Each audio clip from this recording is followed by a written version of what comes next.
Hello everyone! Today we're going to be learning about the artist Heather Gabler, and she is most often known for her folk art paintings.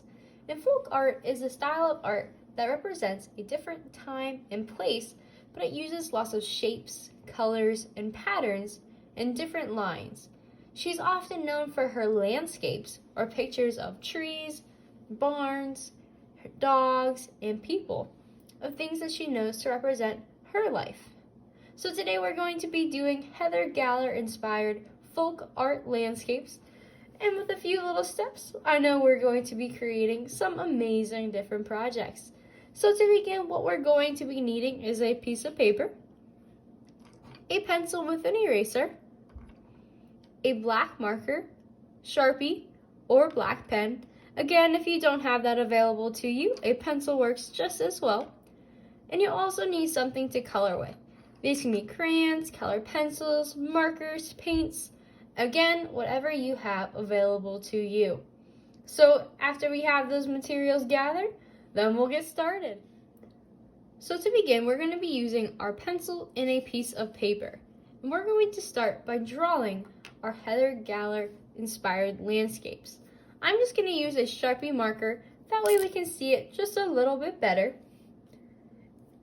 But first what we're going to do is we're going to find the middle of our page.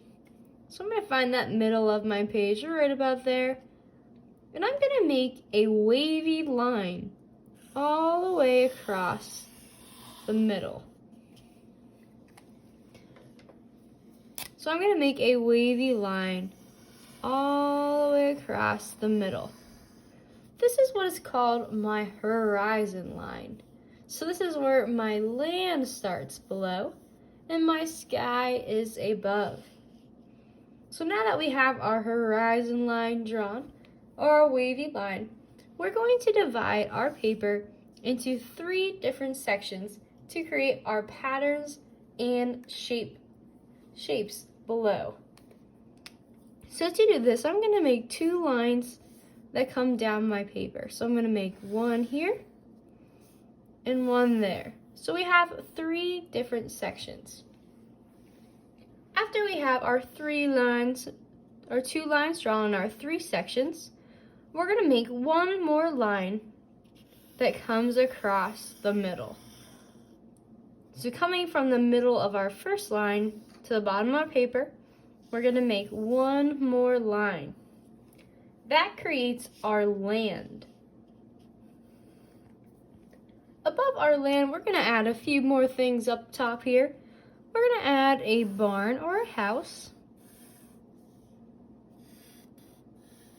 And if you want to make it 3D, all you're going to do is make your box. I'm just going to make a little bit more that comes out on the edge here. Come back down. Bring your lines down. And then connect it to the bottom. So it kind of gives a 3D barn. I'm going to add a door, maybe a little chimney, some windows, anything that you would like to add. And remember, our pictures are going to tell stories. So then we're also going to add a few trees to our landscapes. So what you're going to do is you're just going to make 2 lines to create our tree trunks. So I think I'm just going to do 3 trees for today. And then in her paintings for her trees, she often used circles to show her trees. So we're just going to make some circles around the trunks of our tree. You can add some apples if you'd like. It is up to you. The choice is yours.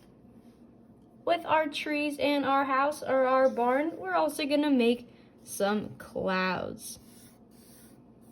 So you can make as many clouds as you'd like. I'm just going to add 2 clouds in my picture for today. And then we're also going to be adding the sun. So we can make our sun up in the corner, up in the top, or we can make it down by our horizon line. So it kind of looks like our sun is rising or setting. So I'm going to make mine right here because I have some space down here. And this is really important, so let's take a look right here. In our horizon line, I'm going to make my sun. And I'm going to make a curved shape, kind of like an upside down smiley face. I'm going to make a curved shape. And around that curved shape, I'm going to make little triangles for the rays of my sun. So I have my sun and some rays. But around my rays, I'm going to make one more line that goes around my rays. We're going to do these steps to the triangles in another line around the rays, no matter where we draw our sun.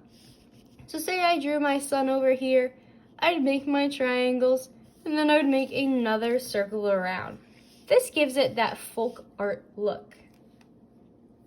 So once we have our trees, our barn, our house, some clouds, and our sun, you're also going to be able to add other things that you'd like that you see in your everyday life. So maybe you want to add some birds in the sky, or some people, or a fence. You can add a fence. The choice is up to you. But after we have that all finished, we're going to come down to this section right here. So we have 6 different parts of our ground or our grass. In this, we are going to be doing different patterns. So patterns are made of lines and shapes.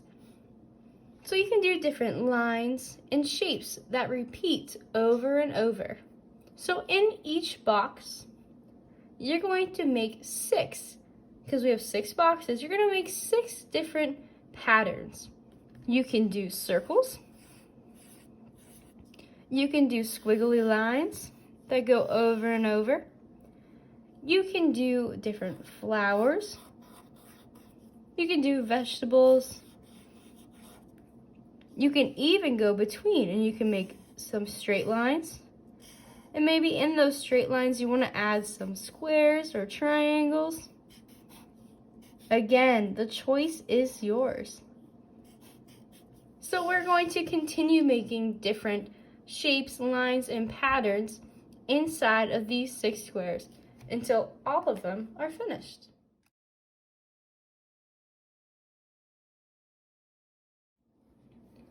So as you can see on my Heather Galler landscape, I did lots of different patterns that consisted of shapes, lines, and a little bit of both. So I did some shapes and lines. So after we have all of our shapes and lines all drawn out on our papers, our next step is to color in our landscapes. So choosing your colors, you're going to kind of focus on some bright, bold colors. And they don't have to be what we think of as the grass being green. You can add all kinds of different colors in your landscapes. You can make some different colors on your trees, with your house or your barn. You can make blues and greens in your grass. Again, the choice is yours. And feel free to look back at that picture that I showed in the beginning. That way we can see just a little bit more of some inspiration from that amazing artist, Heather Galler. And that's all that I have for you today. I hope you enjoy making your fun, creative landscapes.